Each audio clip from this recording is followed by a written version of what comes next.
It does say that we are live on YouTube, so I'm going to head back over to the browser, make sure that I get the sound turned off so it doesn't interrupt. And with that, welcome to Monday morning. This is Kurt Von Anen, your host of the Mañana morning check-in. It is just about 9:30 in the morning, so I'm actually somewhat on time today, which feels good. I feel like I'm getting regrounded and back on top of things. It is October 12th, 2020. And you'll notice I do these almost every day. And so I usually start out with what the date is and what the time is, or if I'm late. And late is kind of fluid, but there are times where like almost the whole day will go by, and I finally get the chance to sign in and talk to you guys. And it's important to me that we get it done, right? That we get on and we check in and we see how people are doing, not just because I want the exposure, I want the attention, or it's about me. It's about showing others that follow through is important. It's about showing people that when you say you're going to do something, you do something. And it's so unique. I found someone that I really enjoy online quite a bit, and somebody that I am starting to foster a relationship with that I think is very positive, is a gentleman named Chris Badgett. Chris Badgett owns a Lifter LMS. He's got a partner also that does that, so I never want to leave Thomas out. But Chris is kind of the face of Lifter LMS. You'll see him online a bit. He's got a YouTube channel, Twitter. With the company, does the pre-sales calls and does the mastermind groups and things like that. So what I really enjoy about Chris is he'll sign up for a challenge. He'll sign up for a 75-day challenge or a 22-day challenge or a whatever. And if he signs up for it, he's going to do it. And he's in a different time zone, right? So the other day, I walk into the kitchen and my phone goes, and I look down and it's a YouTube notification, and here's Chris, right? And he's like, "Hey, I made this commitment that I'll get on every day and do these things, and it's almost the end of the day, and I got to make sure I get this done." And that's quite inspirational to someone like me. It's showing that you have the ability to think ahead, right? You're saying, "I'm going to commit to this. I'm going to do this." And then as time is passing, you're like, I've got to continue to do this. I made a commitment. I don't want to let people down. And that's kind of a little bit of my motivation here. It's I want people that follow Mañana no Mas or that follow Kurt Von Anen to understand that, if there's been a commitment made, that commitment's going to be kept. And I think that's huge important. Now, as we start Monday out, I had such an epiphany of a weekend, that I really want to take a moment to share. If you remember Friday, I talked about I'm doing these mentorship breakfasts with my son Hayden. Hayden's going to be 13 this week, so my goodness, 4 more days. So he's going to be 13. Okay. When I was younger, I didn't really have any role model men in my life. There was an avenue where men would come and go from my life, but they never were taking the time to pour into me. They were taking time to pour into someone else in my family. And teachers, I didn't really have a lot of patience or a lot of trust with teachers. I certainly didn't like doctors. And my friends' dads were, this was the 70s and 80s, right? So in the late 70s, most men didn't hang around with their kids at the house. I didn't have other dads to pour into me. Mr. Marshall down the road was, making his own ammunition and smoking cigars. And me and his son Joe would go hang out in the streets. And my friend John, his dad was a plumber, and he would, obviously be working, or he would be in his office, or he'd be watching hockey and or driving his wife around. His wife refused to drive, so he had to be like the chauffeur for the family and make sure that everybody got where they had to go. So there wasn't a great amount of time spent with John Senior. Now, my other friend, Charlie, his dad. I know that he had a great relationship with his dad. His dad unfortunately passed away, and every year Charlie will celebrate the passing of his father and remember him with great fondness. And so I know that there must have been some relationship there. But here's from my perspective, was the dude that knew my dad from the bar, and I didn't really get to interact with the man that much unless I was a guest at their family dinner table. So what I'm getting at is I didn't have a strong male presence in my life. And I want to make sure that I'm there to give my son Hayden a good male presence. So here's what we've done.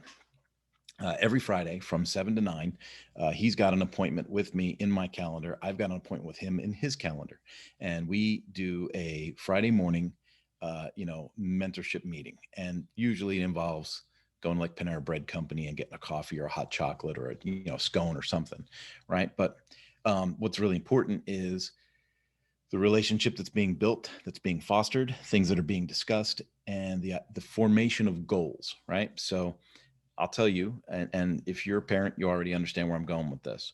If you're a parent, your kids never want information from you. They know it all, right? They don't want to. They don't want to look at what I'm telling them and go, "Oh, Dad, you're so smart. That's awesome. I'll do that." And so I have an older gentleman in my life that I consider somewhat of a mentor, and I invited him to the last breakfast, which was on Friday.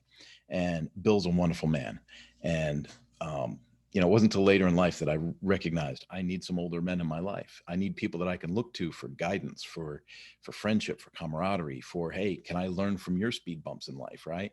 I don't need to hit every speed bump on my own. Show me some of yours, and maybe I can avoid some. But it took a long time for me to get into that gear, right? I want to give Hayden kind of a leg up on that. I want to give him the chance to understand that you can learn from others. So Bill comes with us to the breakfast. Now, here's what I love about Bill. Bill's worked with scouts for years and years and years and years and years. So he's kind of used to kids and kind of their eccentricities, right? So he would ask Hayden the question. He would go, he'd ask him another question. Finally, Bill goes, I noticed you do that a lot. We got to put some words to go with that action. So I know what you're trying to communicate. So what are you trying to tell me? Hayden goes, well, I don't know. He goes, so we can say that when you shrug your shoulders, that's your way of saying, I don't know. So, what are some goals that you have in life? He goes, all right, well, I can see that you're telling me you don't know. So how can we explore this? And he asked him, 5, 6, 7 times, do you have any goals? What are some goals that you'd like to have? Blah, blah, blah. Well, Hayden's got 2006 KX85 in the garage that he's ridden on occasion, but he's, hasn't ridden. And he watches these YouTube videos, and I take him mountain biking and he does skateboarding and all these things, but he hasn't really adopted anything to become an expert yet. I've noticed that with young people right now, they think if they do something once or twice that they're adequate, but they're not really experts, right? And a lot of them think they have exposure to a lot of different things and they think they're good at a lot of different things. But the truth is, they're really not that good at these things. They've seen it done and they may have dipped their toes in the water, but they haven't become proficient or even experts at really anything. And so Hayden's in this boat, especially where the motocross is concerned. So I got up to go buy some scones for my wife and daughter. And when I came back, Bill was all excited, and he said, and I know this is going a little long, but it's Monday, so bear with me. So he says, "Hey, we finally found a goal for Hayden," and I'm like, "Really? What's that?" And he goes, "Well, Hayden said he wants to get better at motocross." Oh, and I'm thinking to myself, that's expensive, and I don't have a lot of income right now. Why did you pick that? And then he goes, well, and I talked to him and I explained to him that you don't become better at or great at motocross by riding a motorcycle. You become better at motocross by racing motocross. If he wants to get better at something like that, he's got to do it. He's got to do the race. And I was like, oh my goodness, here we go. And he goes, and good news, there's an event this weekend. He can sign up for free. You have to pay $10 for timing or something like that, but he can get in and it'll be for free. There's another sponsor of the event that covers children's entries. And, I'm one of the sponsors of the event and I'd love to have you there. So Hayden gets excited. And before I know it, we are planning to go to the races on Sunday. Well, I'll tell you, it was a tremendous event. For one, we got there. That's some of it, right? All day Saturday, Hayden prepped his motorcycle, right? So airing the tires, cleaned all the, two-stroke oil off the front of the motor and out of the airbox and things like that. So cleaned and maintained the motorcycle, right? Step one. Two, rounded up all of his gear, made sure things fit, new boots, new helmet, gloves, jersey, protection, right? Chest and back protection. So we got the kid all outfitted. Found out he's grown again. So I actually gave him one of my jerseys to wear over the padding. So got them all dialed in on that. Got the truck packed Sunday morning, drove out to the track. And I got to tell you, the kid's attitude was spot on all day. I mean, he woke up in a good mood. We traveled to the track. He was respectful. I told him it was a electronic vacation day, right? Put that phone away, and we're going to focus on the day. We're going to focus on the activity. And we got the paperwork. We got through tech inspection. Fine. We set up our pit area. I used to road race for like 20 years, so setting up a pit, no problem. It was like a living room, right? We had extra lawn chairs, a table, pack of cookies, some potato chips, cold waters, a couple energy drinks just in case, some tools.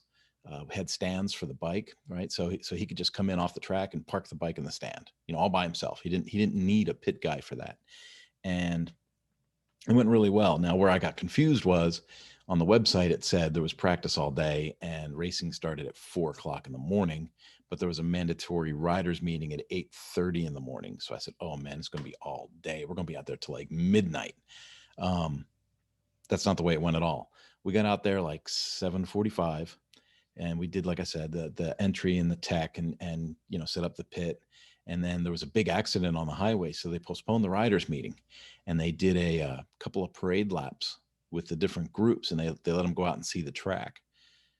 That was it. That was practice. Then they went right into racing, and Hayden went out and he did his race, and I was super super proud of him. He does not have the same um, aggression and lack of concern for personal safety that his father has. So he ran a rather methodical, smart race, and he came away with a podium. Got third place in his first ever race. So I was pretty thrilled with him on that.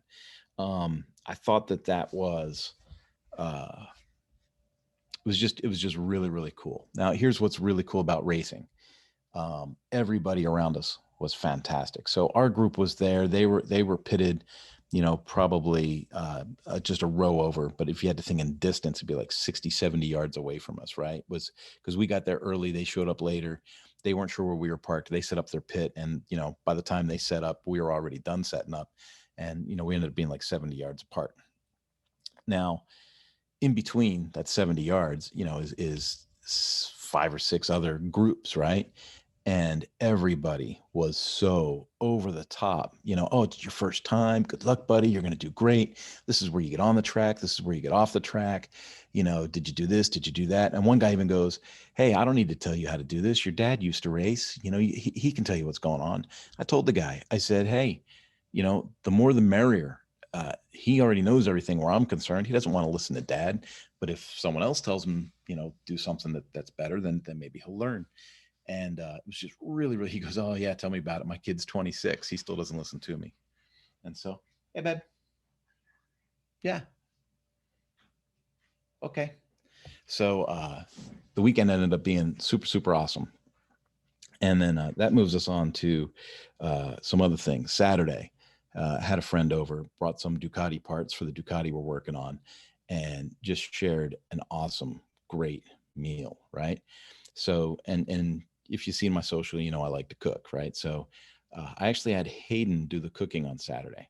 So this whole weekend was kind of a Hayden weekend, right? So he smoked this big roast.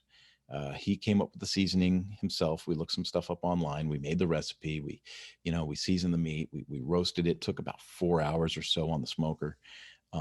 He made like a cheese platter and all this. So the grown-ups had a couple glasses of wine with some cheese and some lunch meat, and he even made some kind of like Asian dip, to put the crackers in. It was amazing, right? So we had a really good weekend there. Um, I got to focus on the Ducati a little bit, and I also got a kind of a surface look at a new bike I've added to the fleet. I've got a Suzuki DR650 here, and this DR650 is going to need a little bit of love. So I'm trying to figure out what exactly do I want to do with it. Do I want to make it stock? Do I want to make it an adventure bike? Do I want to make a supermoto out of it? And I'll be honest with you, after watching Hayden have such a good time off road, I'm thinking maybe I'll make it more of an off road bike and do some more stuff with him off road. Maybe even do a couple of these Grand Prix events on the DR. I think that'd be fun. So we've got that. And that leads me to think about my conversations that I've had in the industry. So now we're dipping out of personal life, we're dipping into work life. So if you're still with me, that's great. On the power sports side, I gave some advice last Thursday to a dealer, emailed the owner, gave him a video, a summary of what was discussed in that consulting call. And to my other speakers and consultants out there, how do you how do you feel, or how do you process the thought that you have a client that pays you, so you're getting your reward, right? You're getting paid, but then you give them advice that's good for 130, 150, 250, $400,000, $800,000, and you update them, but you don't hear back from them. You start to wonder, are they getting the emails? And then you realize, well, they are getting the emails because they've said something to somebody else about the email, right? So do they understand the gravity of what you're communicating? So, like in this instance, power sports is a very fluid industry, and it's also an industry that is not very successful. I mean, how do you say that in a nice way, right? It's kind of hard to say things in a nice way that way, but it's not known for great business processes and customer relationships and optimizing sales opportunities. It's just not known for that. There are some companies that are better at it. You get into your bigger organizations like Ride Now or Go AZ, or these ones that I mentioned frequently. But when you get into these, smaller independently owned shops, there's you can find a lot of opportunity for improvement, lots of opportunity for better success. And then when you share that opportunity with management, you're kind of looking for that feedback that says, "Oh, thank goodness," or "Hey, I didn't know," or um, "How soon can we expect that to take place with our people? How soon, on a 30, 60, 90-day scale, when do you think we'll see that kind of success?" And when you don't get that kind of feedback, it kind of makes you wonder, like, am I working with someone that's vested in their own success or not? Right. And so I've got a few dealers that I work with that kind of fall into that category. And you kind of wonder, like, what is your motivation? Like, why are you doing this? Did you always just want to own a motorcycle dealership because you think owning a lot of motorcycles would be cool? Or did you get the dealership because you wanted to make a difference in your community? Did you want to encourage people to get into the sport because it's healthy? Like, did motorcycles keep you off drugs as a kid and now you think it's a healthy outlet for younger people? Everyone's got their reason, and I think what we need to do is help people re-identify with that reason, and then find them a way that makes them want to succeed. It's really disheartening to see people that aren't invested in their own success, or maybe they're just so distracted by the mayhem that they've allowed to surround them, that they don't see the clear cut. They don't see the organizational mindset to make something more clear.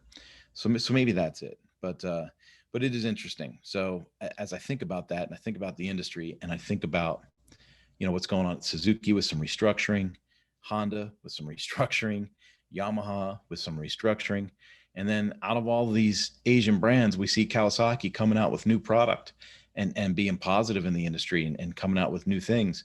It's like, wow, okay, this is different, right? So Kawasaki and Suzuki were kind of in a battle all the time to see who was going to be in last place for the Asian companies, right? By Japanese companies, I should probably be more clear, right? So you've got your big four, right? You've got, Honda, Yamaha, Suzuki, Kawasaki, or, you could switch those last two around if you want. Um, and we know, it's not a secret that at least three of those are doing some restructuring. And as we see that, we have to go, okay, so what's happening to the power sports industry? And then you see, you know, look at KTM. KTM's adding staff. KTM seems to be moving forward. So you go, okay, well, KTM's working. Then you see Triumph laid off 55% of its staff. And then we see, Harley Davidson, they're in the news all the time, right? So what's Harley Davidson doing? What's Royal Enfield doing? I think Royal Enfield is doing some really cool stuff, from a grassroots perspective, with the flat tracking and getting women involved, and really being proactive in the way that they are pursuing it. They're not just saying, oh, look, this motorcycle comes in pink. They're saying, this motorcycle can come in any color you want, right? You can paint the dang thing and take it to the racetrack. And we don't care if you're male, female, young, or old. Go and enjoy it, have fun, use it. And I think part of what we've missed with the motorcycle culture um, in recent history is this idea of using it, having fun, and putting it to work. We've let people fall in love with the idea of having a motorcycle rather than falling in love with having a motorcycle. All right. And so I think Royal Enfield's doing a really good job on that. To close out our message today, because I've gone really, really long, I want to just give a shout out in the consulting area to a few people that have, because I was thinking about this over the weekend and into this morning. I wanted to think about people that have made an impact, right? I really thought about this. Since I relaunched Mañana No Mas seriously at the beginning of the year, since I put a lot of energy into it. I mean, I put enough energy into this thing that I've got a new special project that's just eating my lunch, right? Because it takes a lot of time to figure this stuff out. But I've got the Power Sport Academy. I've got the Mañana No Mas Academy. We did the Critter Sitter site for Heidi. And I'm looking at what we're doing. I'm looking at the amazing people that I've been able to meet this year. And it occurred to me, if you're listening to me and you take any of my advice, network and follow some people that are diverse, that could be a board of directors for you, so you can gauge your own activities, right?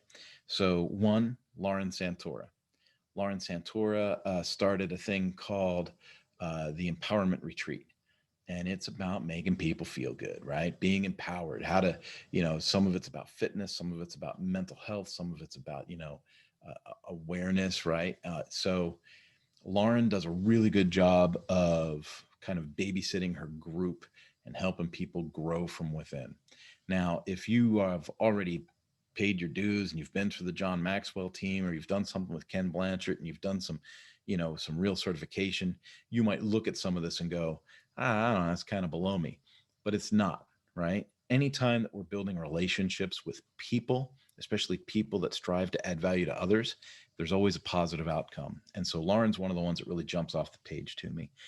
Greg Kettner. I met Greg Kettner back in February. He's one of the ones that, we constantly stay in touch with each other. We check on each other frequently. How are you doing? What projects are you on? What can I help promote for you? And then what support can I give you? Right. And so Greg Kettner is one of those guys that jumps off the page. Tim Morgan. By the way, Greg Kettner, his niche is helping people in business through humor, right? How to grow your sales through the use of humor. So Greg's a fantastic guy in that regard. Tim Morgan owns a company called Giver Marketing. And what Giver Marketing does is, my understanding is that they're going to have like independent contractors or agents or affiliates that work in the marketing space. And he does a really good job of kind of bringing people into that network and working on their strengths. He trains people on different marketing tools, the social aspects of things, communication, and he's really big on some LinkedIn strategies.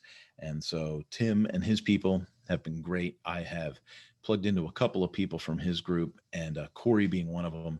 And I really enjoy the time that I spend with those guys. And then the last one that I'm going to hit up for today, and I think I might make this part of a series where I start to, share some of these people with you guys. But the last one I want to talk about today is, and I hope I say his name right, it's Joe Marcoux. Marcoux. And Joe is a sales trainer, right? But he is a down-to-earth sales trainer. I mean, some of what he says might seem hyped up, like, oh yeah, this guy's a sales trainer. I'm more of a service trainer. I'm more of an operations kind of guy.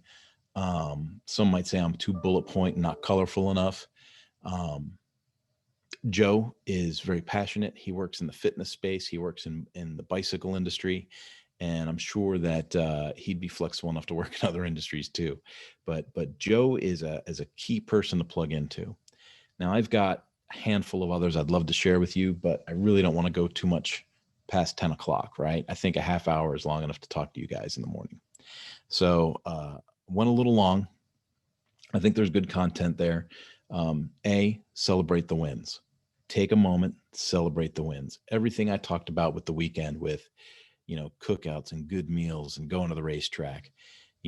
Nothing in there was about building websites or getting customers, right?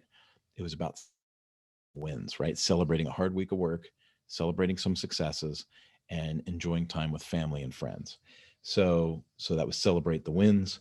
The next thing was, projects, having work, having plans, right? So I've got the web project I'm working on, I've got a Ducati I'm fixing, and I've got the DR650 that I'm playing with. And that keeps me engaged in one of the vertical income streams that I'm looking at with power sports consulting, right? So if I'm going to work with people in power sports, wouldn't it make sense that I'm going to stay connected to repairing and fixing pieces from power sports, right? So hence the Ducati and the DR650 being here. So staying relevant to my field, I think that's important. And then the last thing I really touched on was consulting and growing that network. So important, right? Um, take the Tim Morgan example, right? I already do a fair amount of marketing. I do a fair amount of website building. I do a fair amount of social interaction. I'm meeting people like crazy on LinkedIn. I'm doing live meetings with people. And so you might look at that and go, well, why is he connecting to Tim Morgan? That's weird. It's not weird. Tim is smart. He's passionate. He's active. He's growing his own tribe, a group of people that are moving forward. And it just makes sense to be plugged into people that are winning, right? You can't do everything on your own. And as I build out some of these bigger projects, having somebody like Tim that I can leverage to help me or delegate some tasks to opens me up to build stuff that's really, really cool. So consulting and networking and building those bridges relationally is really, really important. That was a big message today. So I hope that you guys are winning. I hope you're having a great week or a great start to your week. And I will continue to talk to you guys on a regular basis and keep these things going. I know that, viewership might not be that high, but if I'm adding value to 5 or 10 people a day, it's definitely worth my time to check in with you and say hello. Be blessed. Have a great day. And I will see you later in the week. Bye bye.